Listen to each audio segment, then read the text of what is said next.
So Amber, once again, thank you so much for being here. I have said this many, many times. I think you are one of the truly very influential, logical, bright, intelligent, one of one of my favorite people in this whole community. And I think your contributions are invaluable to all of us and to me in particular. And so I want to thank you again for all you've done over the years. Obviously this community is growing.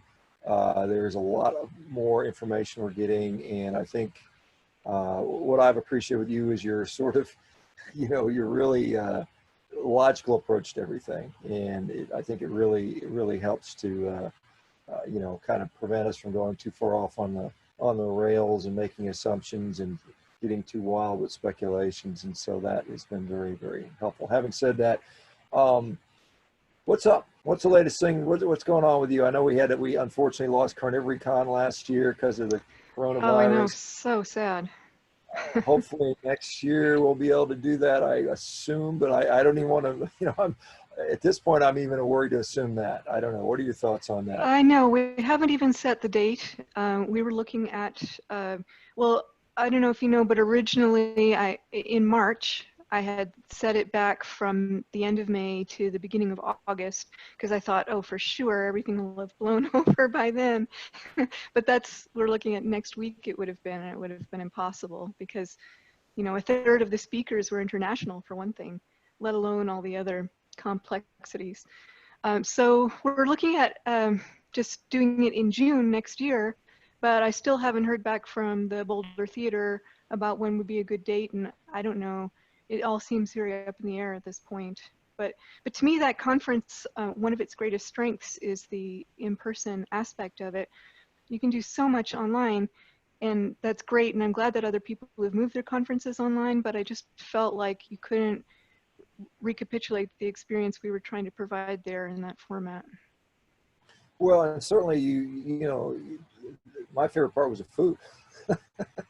Right? Yeah, they're wonderful. Yeah, the best food I've ever had at a conference for sure. So, yeah, and I just did an online conference yesterday for Vinnie Tortorich, and I mean, while I enjoyed doing it, but I mean, it was just me talking into a screen. I wasn't able to see anybody, and I mean, I have no idea how it was received. I mean, I answered a few questions, so. Even what I'm doing now with the Zoom, at least I can wave to people and we can get at least some visual feedback. So anyway, yeah, well, besides this is cool. that, so, this is I don't know, and I'm open to talk about whatever you'd like to chat about. But one of the things, I've seen, I saw a talk that you did, I can't remember how long ago, maybe it's been many months, maybe even a year ago, as you talked about, human beings are quote unquote lipivores or lipivores, however you prefer to say that. And it's kind of interesting. We have a number of people in this community that are definitely demonstrating some very good results with that approach. And by that, I mean a very, very high fat approach. And I know Siobhan and I think maybe you have dabbled in that to some degree. I mean, we got people that are eating 80%, 90%, for some people even 100%. I've experimented myself with doing 100% fat days, and I do think there is some advantages to that. So maybe we can start off talking about your thoughts on why do you think human beings tended to be lipivores, as a subset of carnivores, I suppose. Sure. Well, first I want to clarify that even what we might think of as a sort of run-of-the-mill American carnivore diet is already a high-fat diet. And so I wouldn't necessarily be arguing that human beings need to or were necessarily eating a higher fat diet than a high fat, just naturally high fat, maybe 60 to 70% fat diet on a carnivore already from the mainstream kind of perspective where there may be some acceptance of the evolutionary importance of meat. What they're thinking about is lean meat. And I really wanted to make sure that it's understood that by eating animal foods, fat is of vast importance. If you don't have some other source of energy, that fat was where it was coming from. But you're absolutely right that a lot of people that I've talked to, especially over the last couple of years, have seen some improvements that they were able to get going on a more, almost a more traditionally ketogenically high fat based diet than carnivore, which I was reluctant to concede for a long time, actually, because one of the great strengths, I think, of the carnivore diet is that you give up this idea of trying to weigh and measure everything that you put in your mouth, which I think can be psychologically devastating. And maybe, you know, it teaches you that your body's signals can't be trusted. And I think that one of the main lessons that you can learn from eating a carnivore diet is that when you get rid of things that are disrupting your appetite and making you sick, your appetite actually can kick in and tell you what you need. But I do think that there are some people, and particularly people who have very long-standing metabolic problems that have either made them very overweight, extremely overweight, or diabetic for a long time, in which going for both ketogenic levels of fat and getting rid of the plants is just a power combination that can't be beat. And for some people, they just aren't getting results until they do that. Yeah, and then that would obviously align with what we call maybe the Paleolithic ketogenic diet, or the PKD approach that's espoused by, you know, Sophia Clemens and Chapatoth and those folks and many other people that have been seeing success with that. I mean, particularly, I think, you know, and because the very nice thing about this community we have is I get feedback every single day, and we discuss this stuff. I mean, I'm here 7 days a week, 365 days a year, spending an hour every day talking to these folks, and we're asking what's working for you, how are you doing this? And so I see, particularly with regard to people with like diabetic pathophysiology. I mean, it seems that the higher fat approach definitely seems to work particularly early on, and then I think as they get metabolically healthier, their protein tolerance seems to increase. That's been what I've seen, and you know, that's been the experience. Have you? And Amber, I don't know how much feedback you typically receive from community, or if you've made observations to that regard similarly. Somewhat. I'm not as involved in the community at all as much as you are, and as much as I even used to be in the past. I think a couple of years ago, a lot of the fora that I was participating in became so flooded with people asking the same questions over and over again. I wasn't able to feel like I was getting enough value out of it. But in some ways, it's a mistake because, you know, our knowledge is still evolving, and the more people that come into the community, the more that we can see the kind of variance that people are experiencing. So yeah, I haven't been getting a lot of feedback except for very specific, if sometimes people come to me with very specific problems. I don't encourage them to come to me because I'm not a doctor, but people, if they don't get the results that they expect, just going on the basic kind of advice that Carnivore Fora have been giving for all these years, which is eat as much as you feel your hunger leads you to, don't restrict, and completely get rid of all plants, maybe try dairy elimination. If those things still aren't getting you where you need to be, that's where it gets interesting. Yeah, I've got, you know, well, you know, Travis, Hi, Travis. from New York, and he was asking a question, and this is germane because as you may, well, I know, you know, you're aware that, you know, we are trying currently to fund a clinical trial. They are expensive, just to let you know, as I'm discovering, as I've talked to a number of researchers and trying to get done what I want to do, or what we want to get done, and that's going to be an RCT, you know, type of situation where we can show a big enough effect. And so we're looking at, you know, anywhere from minimum 40 to perhaps 100 participants. And so we're looking at probably several $100,000 to get that done. But Travis is asking how you would design a clinical trial. And I don't know if you're in the business of designing clinical trials. Would you have any thought or input on that? I know what I have want to look at, but go ahead if you don't mind relaying that. Thanks for asking. I do have a couple ideas about the carnivore in particular. And when I look at any kind of trial that is doing any kind of intervention, one of the most important things is it's all about that baseline, right? So you want to really make sure that you're comparing a carnivore diet to the best possible alternative. And I think the best possible alternative is a ketogenic diet. If it doesn't give you extra benefits on top of a ketogenic diet, then it could be argued that you're not really showing very much. So I think that part's really important. And another thing that I think is really important for evaluating what an RCT has done is to make sure that you are explicitly naming what outcomes you're going to look at before you start, so that people can't accuse you of just finding random things in the data. And I'm really curious what kind of outcomes you would want to start with, because there are so many different things that a carnivore diet appears to be working really well for. You could look at the metabolic insulin related things that a ketogenic diet is already really good for, but you could also look at skin disorders and all manner of immune disorders or mood disorders. And I know that if you're just doing, you have to start, I assume you're probably going to start with a pilot study just to figure out part of these parameters and how it's going to go.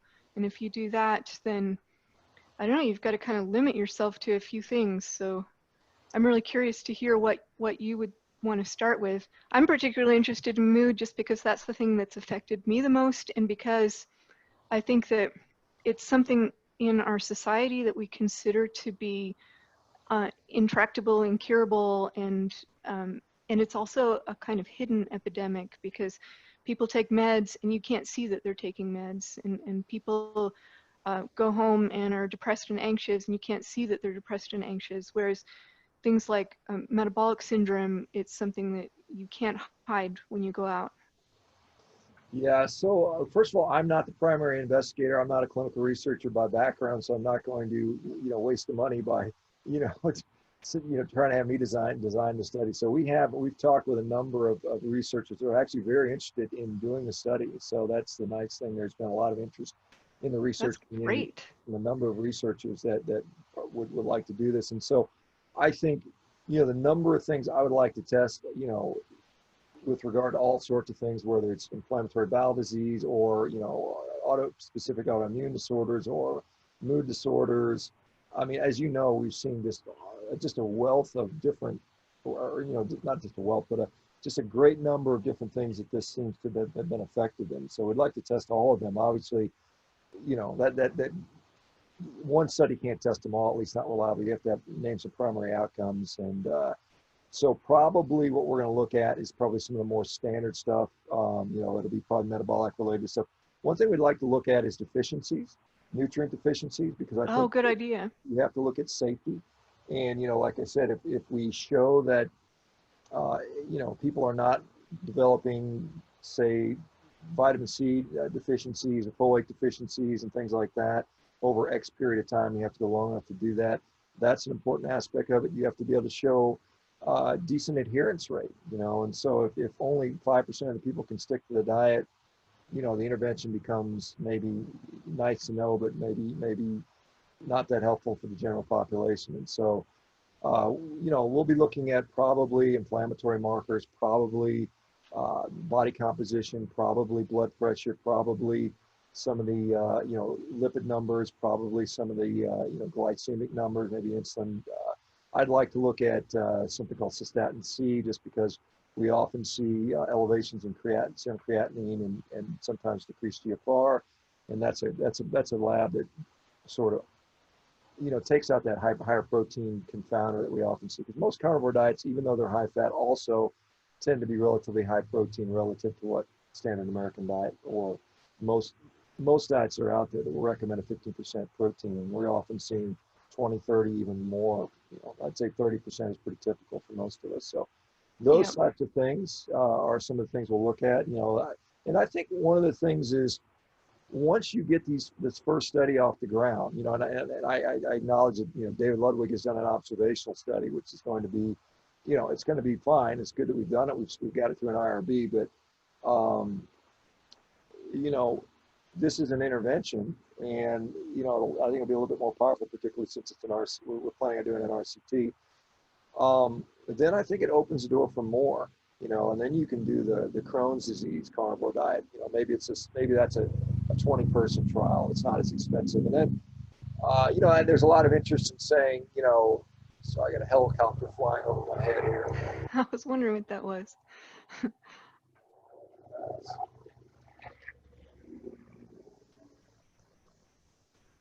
I talked with David Ludwig, and what he really wants to do is a carnivore versus a vegan, you know, RCT. And, you know, I could see, you know, one easy one would say, you know, let's say we put a continuous glucose monitor on both cohorts and, you know, tell one to eat a carnivore diet, tell one to eat a vegan diet, and, you know, and blind everybody. I think you could probably blind the participants to their CGM readings so they don't even know, and then the researchers wouldn't know. And then just, you know, and then you come up with the data. And then, you know, and again, people would argue about the relevance of CGMs as to whether or not they choose one or not. But I think there's a lot of studies out there that I think could be done, and some could be done for more money than others. But I think this first one is so essential. And so one of the things Yeah. I obviously, and I know there's a lot of people in like the community that says, I don't need a trial to tell me what to eat. You know, I mean, you know, I don't need to track anything to tell me what to eat, and that's fine. But one of the problems is, you know, people will be frustrated because they'll go to their physician and they get no support, or they'll go to their family members and they get no support. And, you know, because what's in the literature, what's been funded, right? So what's in the literature is a bunch of plant-based, low-fat dogma diets. And, you know, there is some ketogenic research out there, as you well know. And, you know, and I do agree with you. I think, you know, whether you want to say the ketogenic diet is the best or the next best, that would be debatable, depending on who you talk to, right? I mean, you and I would probably say that there is some efficacy to that. And comparing it versus the carnivore diet, I think is a very good comparison, quite honestly. But that's probably, I would say that's probably a subsequent study in my view, just based on where we are right now, because I think the biggest thing I want to show is safety, sustainability, and, you know, and some metrics that improve relative to maybe the usual care, which would be maybe the doctor telling you to go on a food pyramid diet. So that's where we're going to probably start, most likely. But I see where you're coming from, and that's really important. And also the part about compliance is really important, because if you end up doing a study and most of the people, or even just a large minority of the people, don't comply, now you've got a whole bunch of problems with intention to treat analysis and all the bugaboos that are lying in there from a methodological point of view and what you can conclude. So yeah, we'll now definitely. that you've said that, I'm curious if you have some kind of plan in place to help people get through the adjustments. I mean, you have to start with people who aren't already in a carnivore diet if you're randomizing, because anybody who's on a carnivore diet is not going to accept the chance to be randomized to the other part, right? No, we're not. No one in the carnivore community is going to be eligible for this. These, you Right. know, those guys are going to be excluded. We're going to be taking standard, probably overweight, obese people and randomizing them and saying, hey, you're either going to go carnivore or you're going to go other interventions. So anybody that's volunteering, hey, I want to be on, I've been on the carnivore, you're not, you're going to exclude it right away. And we don't know if it's probably, I'm thinking because of funding, it'll be a single site, you know, just because, you know, we probably won't have the money to do multiple sites, but we'll recruit from the general community. We will, you know, randomize them into two appropriate groups, you know, obviously try to match them. And then, yeah, we will have intention to treat. I mean, the outcomes, what we're going to be determining will be very explicit at the beginning, what we're going to be testing. You know, we're going to be looking at a number of things that we can test outside of our primary endpoints. But again, I'm saying this as not the principal investigator, but that is what I'm going to relay to our investigators to say, this is what we'd like to have happen. We're getting price quotes from people saying how much it's going to cost to do that. And so we've got a, like I said, a general idea, and it's, like I said, it's about a couple $100,000. So, Well, I wish you the best of luck. It's a yeah, great like endeavor and very needed. yeah, like I said, we're about a quarter of the way through the fundraising. You know, in a week we got about $55,000, $56,000 so far, and you know, anyway. But let's talk anyway. Enough about that. I want to talk more about you. You were asking, what are you eating, Amber? Are you eating raw food? Are you eating high fat? What are you eating currently? Just Right now I'm eating just kind of run-of-the-mill carnivore, lots of steak and pork. I'm not doing particularly high fat. I eat some raw foods sometimes, but it's not a large mainstay of my diet. In fact, I've had terrible food poisoning twice, and that's made me a little bit more reluctant to engage in eating raw foods, even though I think that when they're when they're clean and good, they're probably better for us in some ways, and they're very delicious. Yeah, that is, and that is, I mean, there's obviously some people, and it's kind of funny. I get people in there that tell me if you're not eating raw, you're a complete moron. And, it's kind of, some of the, some of the stuff in the community makes me laugh. But, and I've said this all, it's the same thing as you. I said, hey, look, it can be fine, but you have to be very particular about how it's sourced. And, there are contamination risks, and there are many people that I've seen within this community have gotten very sick from eating raw meats, and that is not fun. And it can have lasting effects, as you probably are well acutely Yeah. aware of. Yeah, I probably. had my first food poisoning in 2018, and I'm still suffering consequences from that, I think, because the lasting digestive problems after this infection itself, plus the antibiotics, I think has really messed with my ability to absorb nutrients and all kinds of other things. So it's not to be taken lightly. And I mean, it wasn't necessary for me to get the benefits that I got initially. I wasn't eating raw meat. And so you can say, yes, well, if you ate only raw meat, you would feel even better. And I'm quite open to that possibility.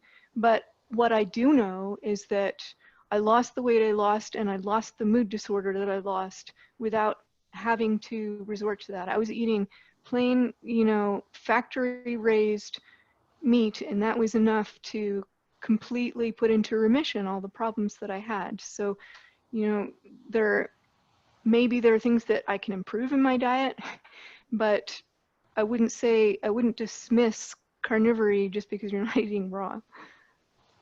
Yeah, that's a very, I guess a point that is, there, again, this is another contention point. You uttered the fact that you were eating factory farm meat. There's a lot of people that obviously think that that's the worst thing in the world, and it's equivalent of eating poison.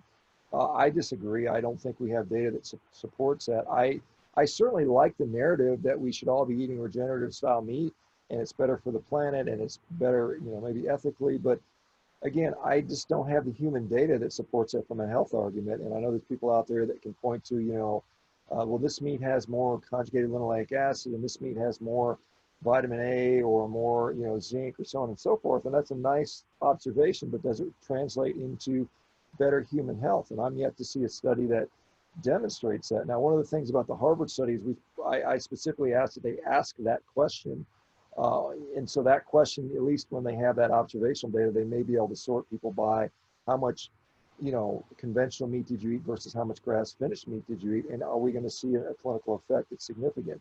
I Well, don't know. to me, that says what you're doing is you're filtering for wealth, because you're going to get all the kinds of people who can afford to and who care about that kind of food system as a source are people who are going to be very different from people who might care about it but simply cannot afford it. And I think one real danger that we're facing in the carnivore community is making out the diet as something that you can only get benefit from if you're willing to pay a lot more. Whereas one of the great strengths, I think, of the carnivore diet is that it's it's not cheap compared to rice, maybe, but it's certainly cheap compared to eating a lot of vegetables, because vegetables have very little, even just from a calorie point of view, there's very little energy you can get from them. Per pound is mostly water, and they rot quickly, and they take a lot of time to prepare. And so, while I do obviously care about the state of the planet and the treatment of animals and the future of farming and feeding the world, you, you don't want to set the bar so high that people can't get the benefit from something that we know will give them benefit just because they're aiming for this perfection that they can't get to because of their circumstances or whatever reason. Yeah, and I do like that sort of observation on sort of filtering for wealth. I would say that maybe in other countries, like Australia in particular, it may not be an issue because most of the food is sort of raised grass fed. They're getting, in fact, it may be the grain finish might even be more expensive there, perhaps because it might, some people argue it might taste better. Um, and again, that's been my observation about, people getting healthy despite eating cheaper cuts of meat that they can afford. It seems to provide the same amount of benefit. Now, I may be wrong when the clinical trials actually get done on this. Um, let me ask you this question, because a recent sort of maybe argument has been that if you're eating an animal that has been finished on grain, there's going to be an unnaturally high amount of polyunsaturated fatty acids, and that is going to contribute to compromised human health. Are you aware of any data that would support that particular claim? I mean, I know there's a lot of data about the problems with eating humans directly eating polyunsaturated fatty acids from seed oils, and some of that's, you know, depending on who you listen to. If you listen to Walter Willett, he'll say it's the greatest thing in the world because it lowers your LDL cholesterol, but other people say no, it has problems with oxidation and so on and so forth. But when it comes to when it's been filtered through an animal, like a more appropriately pork or chicken, what are your thoughts on that? Are we in danger from eating higher amounts of polyunsaturated fats from animals that are raised, you know, conventionally? That's a great question. And like you alluded to, it's not really a big deal for ruminants because ruminants tend to create fat that's less dependent on the type of fat or that they ate, whereas monogastric animals like pork and chicken can develop quite high levels of polyunsaturated fat in their fat. And some people are very worried about it. They're worried about, well, they say polyunsaturated fatty acids, but they mean linoleic acid. They say omega-6 fatty acids, but they mean linoleic acids. So there are omega-6s like arachidonic acid that I don't think that they're actually worried about. I think in the context of a carnivore diet in particular, the amount of polyunsaturated fat that you're going to get, even if you were eating only pork and only grain-fed pork, is still going to be probably lower than 30%, maybe even lower than 20% in your diet, and probably is not anything like the big deal that it might be if you're getting that, if you're eating even say a vegan ketogenic diet where you're eating plant oils for most of your calories. That would be a huge amount of linoleic acid that might actually be detrimental. But I personally think it's been a bit overblown from the point of view of the carnivore community. I don't think it makes that big a difference. Yeah, one observation I would make is, you know, if we look at perhaps Asian populations where pork is the #1 meat consumed, and they generally, compared to us, you know, depending on which country you look at, have better metabolic outcomes, better longevity, and they've been eating a lot of pork for a long time, and that pork has almost invariably been finished on grain, from my understanding. So I just, again, when I look at human data that support some of these sort of assertions, it seems to be lacking. And, you know, like I said, I think one of the problems out there is such as this reliance on mechanistic data that we see in the scientific literature, you know, particularly when even the observational data doesn't support that, you know, like things like red meat causes cancer. You know, the observational data, you know, with relative risk of 1.17, tiny, you know, minuscule, you know, we would just almost dismiss it out of hand, you know, based on Bradford Hill. But then you start to say, well, because we have this, I don't know if it's perhaps an ideological belief that red meat causes cancer, now we look for mechanistic data to support that. And I would assert that you can find mechanistic data to support just about any, you know, anything. Absolutely, Hard yes. enough. So that's, you know, this is the frustration that we see, and we, you know, because it's so difficult to get hard clinical endpoints in humans. One, because it's probably unethical in a lot of cases, or two, it's just cost prohibitive, you know, so cost prohibitive and time prohibitive that we just don't have that data. Yeah, the other thing is that I think that pork and chicken are good sources of lots of nutrients, and their nutrient profile is slightly different than beef. And I think if you have a hankering for pork and maybe you're getting a little more thiamine or something like that, you shouldn't let the fear of some polyunsaturated fatty acids deter you from eating that if that's what you have the inclination to do.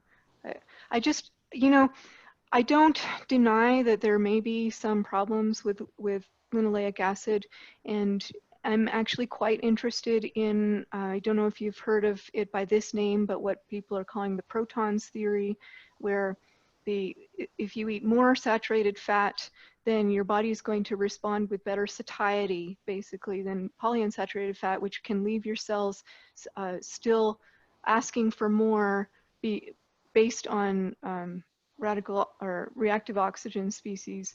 It's a little complex, and I think there is something to it, but I just think that that's going to be a much more important factor if you're eating a high carb diet and you're eating a plant oil diet than if you're not eating carbohydrates, and if your intake of fat is all animal, the amount of these just isn't going to add up to the problem that it might in other spheres. Yeah, and it's kind of interesting when we put these things into context, because I think, you know, obviously context has a huge role, and some people, when I look at the magnitude of effect of things that people worry about, you know, and then they're still eating maybe potato chips and Oreos, and I just, you know, it kind of makes me laugh sometimes, you know, when we're worried about, you know, nanogram differences in quantities in, you know, estrogen in beef versus, you know, implanted versus unimplanted cows. And I mean, it's you know, I think you just have to look at the big picture and the, you know, relative to other things. The funny thing about hormones, if I can just slide this in here, is that you know, a lot of people in the vegetarian community actually advocate for eating estrogenic foods that are of plant origin, but then, you know, make the opposite argument when they think that the estrogens might be coming from animals. I think there's a little bit of ideology behind that response. I'm shocked that you think there's ideology coming from the fact that no. Hey, let me ask you, this is something that you lectured on, I think one of the lectures I saw, it might have been Carnivory Con a couple years, 2 years ago, I guess. You talked about omega-3 and omega-6 ratios because a lot of people are worried about that. And you talked about the fact that, you know, maybe observational data looking at Japanese and Inuit, maybe there's other things going on. Could you bring that back up again? I'm not sure exactly what you're referring to. Can you ask again? Basically, the assumption is, you know, we need to have, you know, a high omega-3 to low omega-6 ratio. Oh, yeah. And that's going to prevent us from getting heart attacks, because populations like Japanese and maybe the Hadza and wild animals have been observed to have those ratios, and therefore we must do that too. So what are your thoughts on that? Well, I think a lot of the initial omega-3 hype came from comparing Inuit to other, you know, European Arctic cultures that maybe it was either Danes or the Swedes. There was one experiment where, you know, it's funny to me because they're looking at these people, the Inuit or Arctic peoples who didn't have very much heart disease, and then their Western counterparts living in a similar geographical area. And the only difference that they can think of is that in their diets is that, oh, well, they're eating a lot of omega-3, that must be it, you know. And I think that a lot of the subsequent study about the so-called powers of omega-3 fatty acids come originally from the inability to explain why Inuit people were so much healthier than people on a Western diet. But, you know, the amount of omega-3 that we need is really a lot less than a lot of the recommendations that are based on on these kinds of origins of what you would be eating if you're eating a lot of marine mammal food, which I think can be quite healthy. I don't think there's anything wrong with omega-3s, but the idea that it is the determining factor for why Inuit were healthier than Western people with all these other differences is kind of ridiculous. Yeah, I think it's, again, we like to attribute something to a single effect that we can measure, and you know, ignore all the other possibilities that may be out there. You know, it's interesting. Are you aware of Michael Richards, the researcher, not the actor, not Kramer from Seinfeld, but Michael Richards is one of the, he's from the Max Planck Institute, and he did a lot of the radioisotopic studies. You've probably read them, I'm sure. I know other people have put them up looking at Neanderthal and early modern humans, and showing how they were, Mike Eads talks about this stuff. I know you've probably seen the studies, but Michael Richards, he did an interesting, I just happened to read an interesting study that he did that was unrelated to this, but it was looking at Pacific Islanders. And what he found, again, looking at this isotopic data, was that despite the fact that the Pacific Islanders lived on an island, their consumption of fish was actually relatively minor.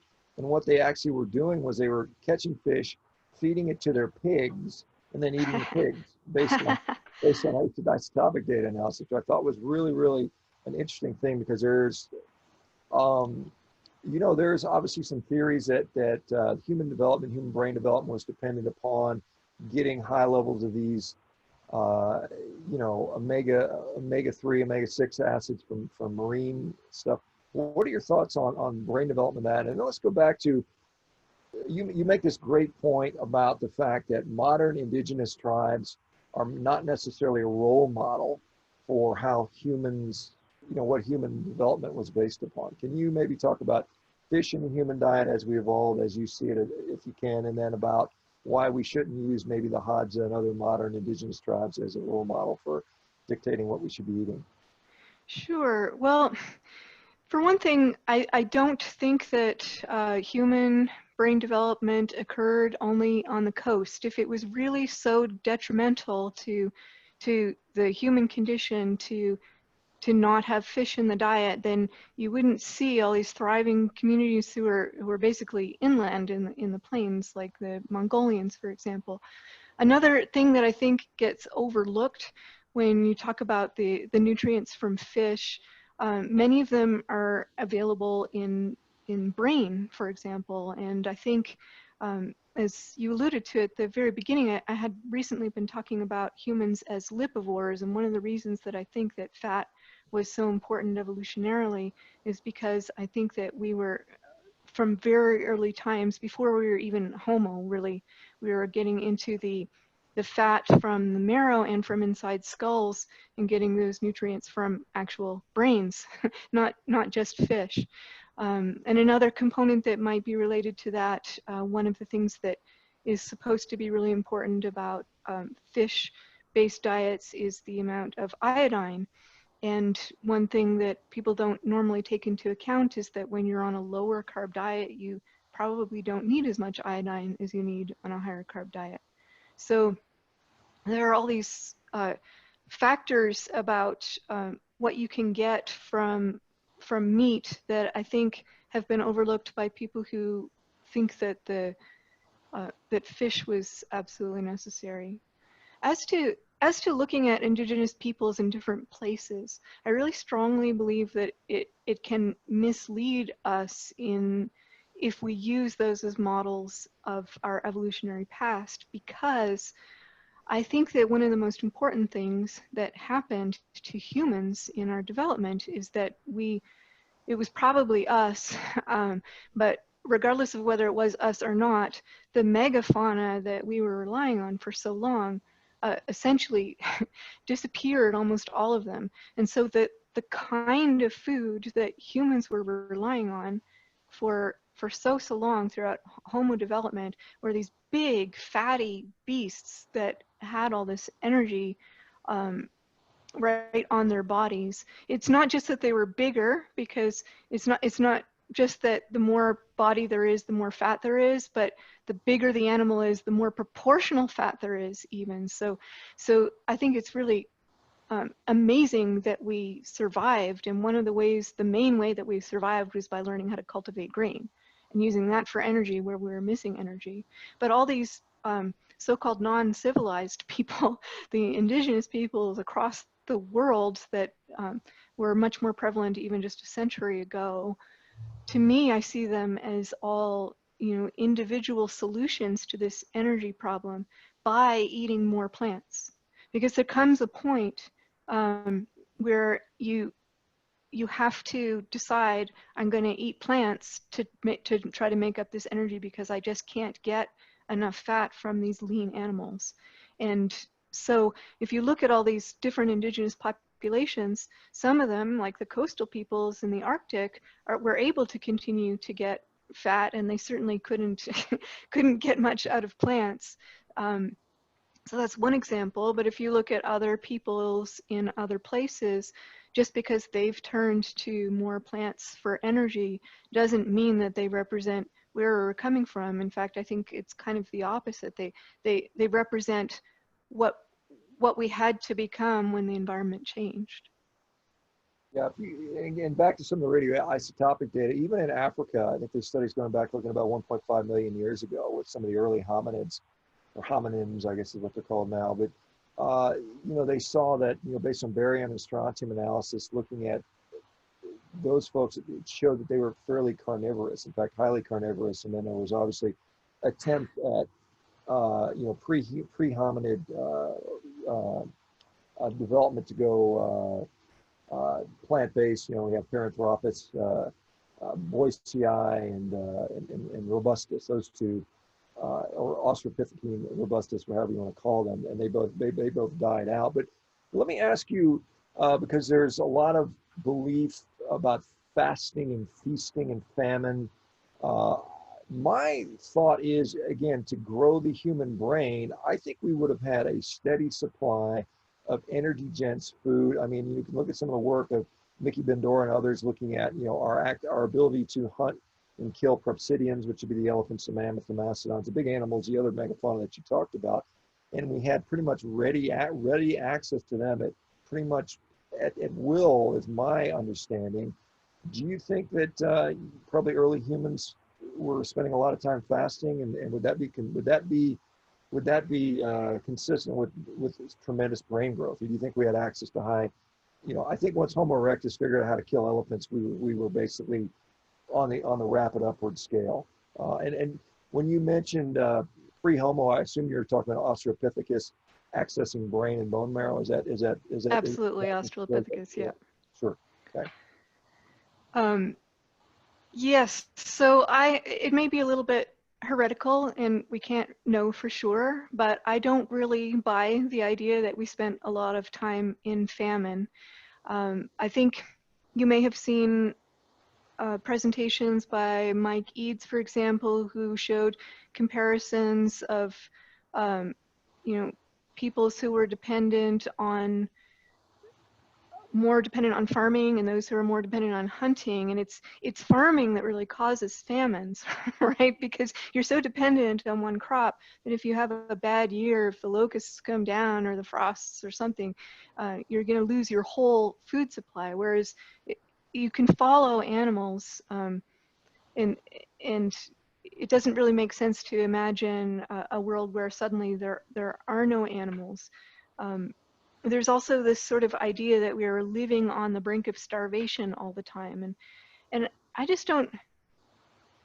I think people say that without really examining what they're saying, because they just assume that there's always food scarcity, and I don't think that normally animals evolved into a niche where they can barely survive. I think they evolve into a niche where there is abundance, and I think that it seems more likely to me that humans normally had enough food to perpetuate the species. And like you said, it doesn't take a lot of gap in the nutritional needs to not be able to further the species. The brain is a delicate instrument. Its development requires the right amount of nutrients at many different phases, and if any one of those phases your nutritional needs aren't met, you're just not going to be a very viable human. And so it seems to me that we couldn't possibly have developed the brains that we developed without a very good supply, month on month, year on year, generation on generation of all of those nutrients to get us through. Yeah, I think that's consistent with just, evolutionary common sense. I mean, that makes sense to me. Amber, how do we assess health? I mean, what are your thoughts? Because it's so hard to do, and what causes health. I mean, when you look at, all the studies that are out there, even the RCTs, there can be tremendous amounts of, methodology problems in that. The outcomes that you're measuring may not really be outcomes that really make a difference? What, do you think there's anything solid we can hang our hat on? I mean, some people say, hey, it's all about having low insulin. Hey, it's all about good glycemic variability. Hey, it's all about low LDL. Is there anything we can say, I'm confident that this means I'm a healthy human being? Well, it's a difficult question in part because we get so habituated to unhealthiness. There are people who I have talked to who feel that they are perfectly healthy, and I can see that they're not, because, for example, they're on many medications or they don't feel good all the time.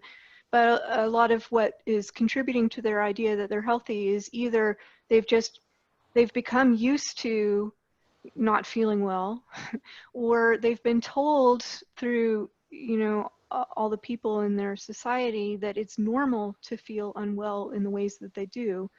And so then it's only when they get a comparison. So, I mean, obviously I have the most experience I have with this is on the carnivore diet, where a lot of people say, I didn't realize that all of these things were things that were abnormal and could be corrected. So, just things like digestive difficulties, or joint pain, or intolerance to cold, or snoring, or acne, or things that people just think is a normal part of life or a normal part of aging.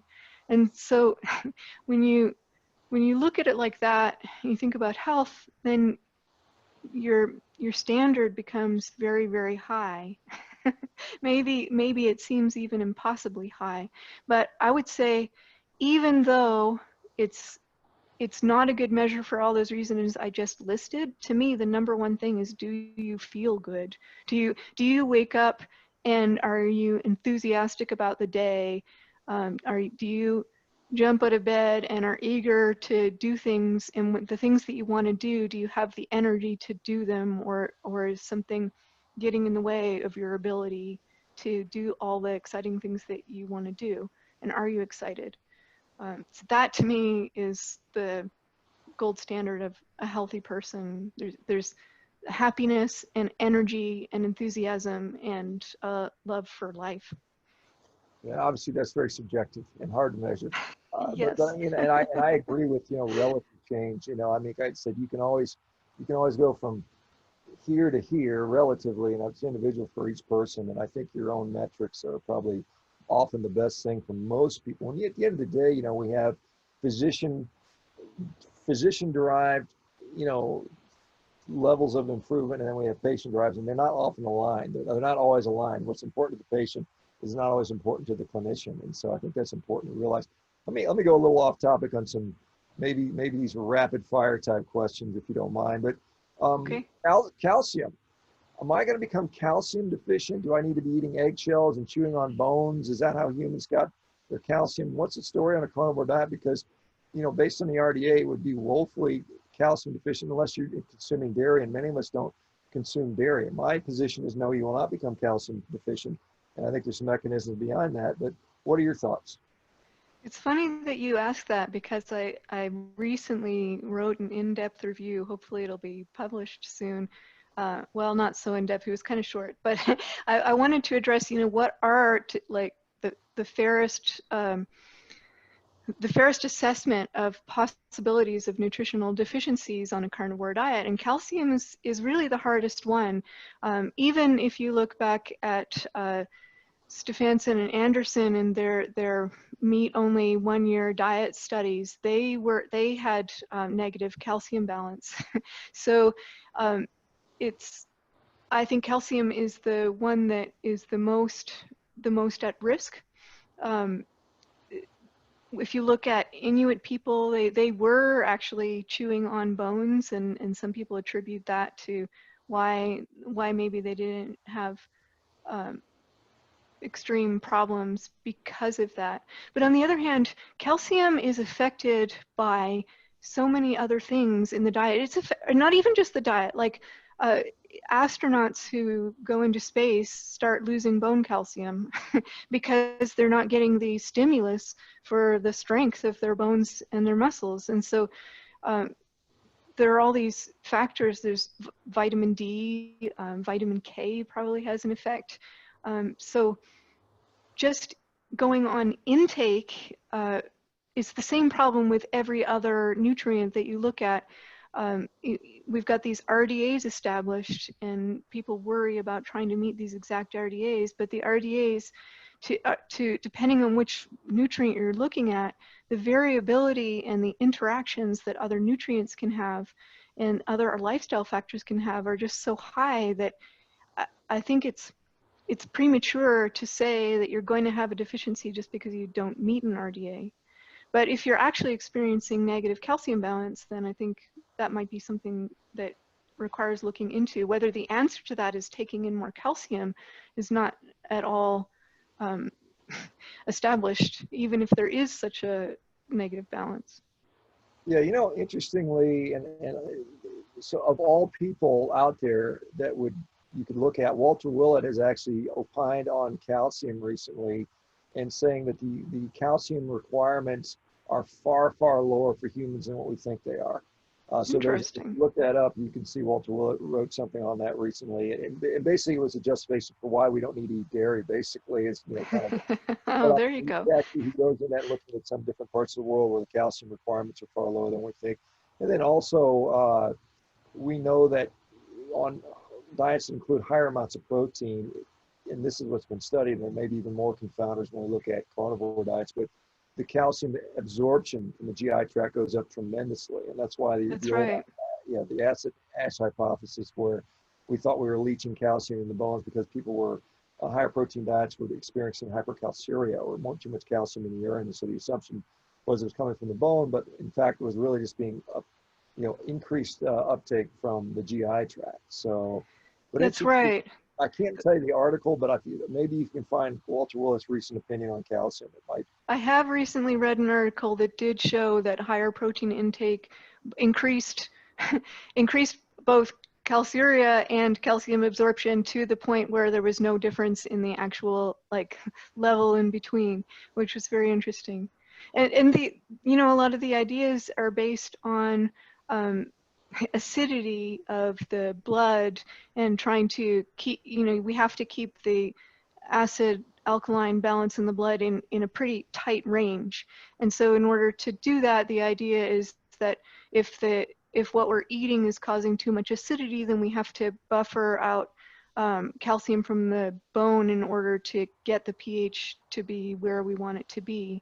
But it turns out that there are a lot of other factors that go into that, and protein, in fact, is one of those. We can get bicarbonate out of protein to buffer acidity. So it's a lot more complex than people make it out to be.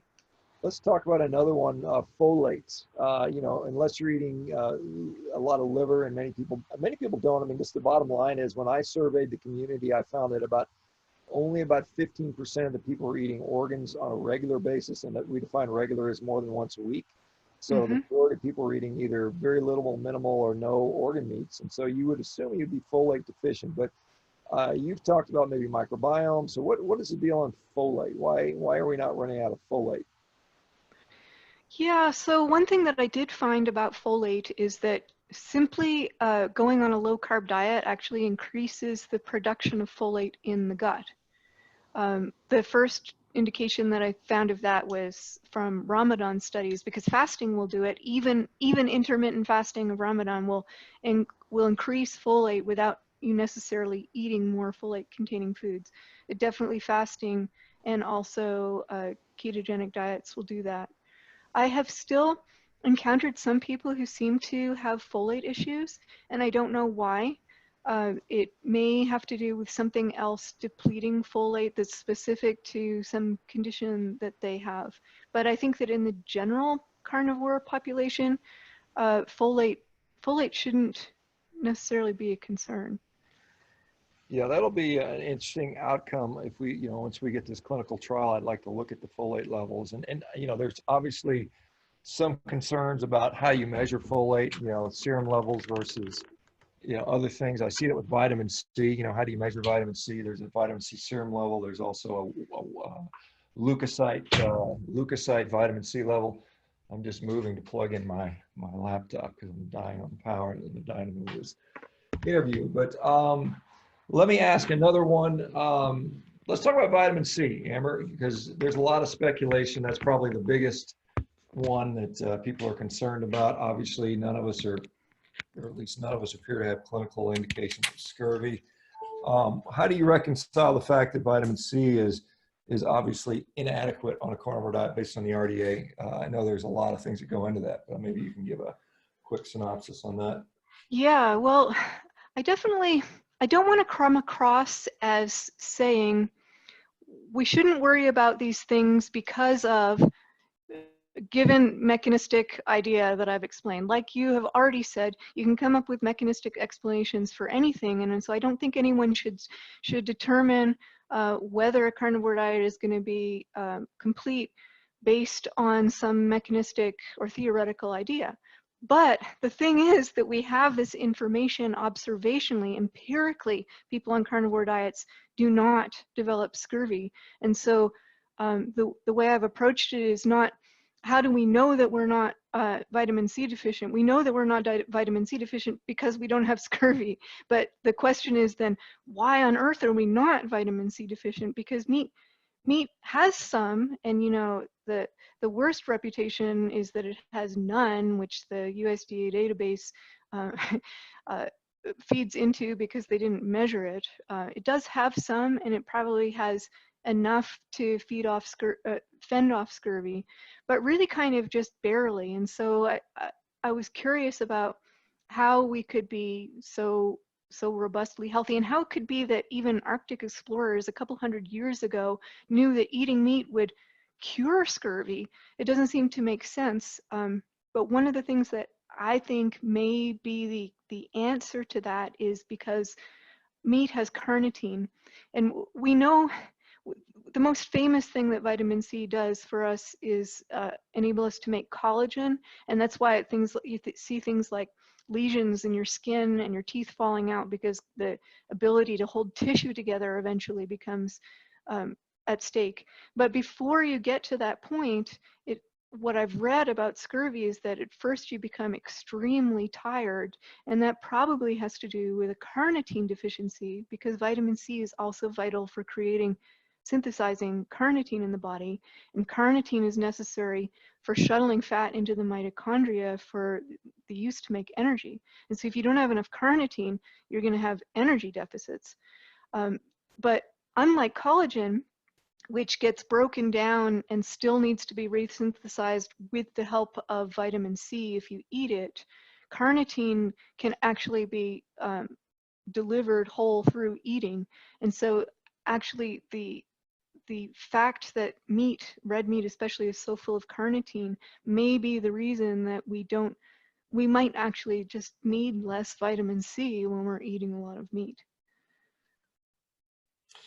What is, you know, and one of the things, I mean, there are, you know, I know when you talk about collagen, there are actual gut transporters specific for hydroxyproline and hydroxylysine, which is what vitamin C does with regard to collagen synthesis. So I have seen that. So there may be still some benefit to eating collagen, so to speak.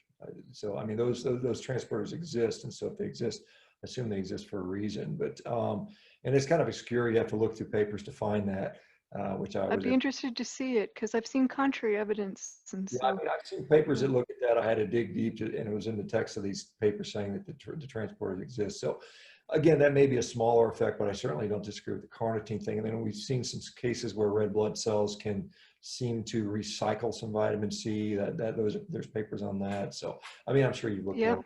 With glutathione, and another thing that I think people who are very adamant about high levels of vitamin C, not just sort of normal levels of vitamin C, but there are some people like Linus Pauling, for example, and I think he was brilliant, but I disagree with him on his vitamin C love affair, because one of the things that he was comparing was people versus other species that don't synthesize their own vitamin C. And his idea is, look, we don't synthesize it, so we really have to make up for that gap. And maybe, you know, in the past we were eating a lot of fruit.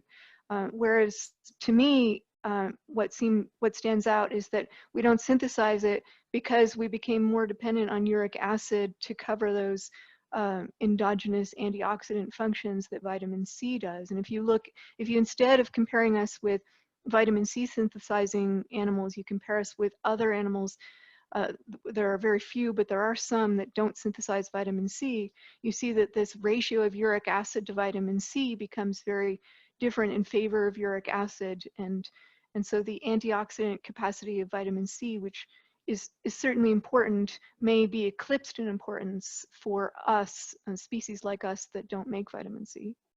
Yeah, I think, well, I mean, I think the guinea pig and a few others that don't make vitamin C, and that is an interesting point that many people don't realize. I had a really nice conversation with a guy named Morgan Fiffner, and we talked about uric acid, and most people don't realize that uric acid is one of our most abundant antioxidants that we have in our body. And most people don't realize that role. We only think about it as a negative in gout. And I've seen, and as you probably are aware, there are people with clinically high levels of uric acid that do not develop gout. And so there seems Absolutely. to be other factors, immunological factors, pH factors, temperature factors, inflammatory factors that are all related to have, you know, that milieu has to be present for gout to be active, I think. And so that is unfortunately. Yeah, not only is it not the case that high uric acid inevitably leads to gout, it usually doesn't, but there can be gout without hyperuricemia. So it's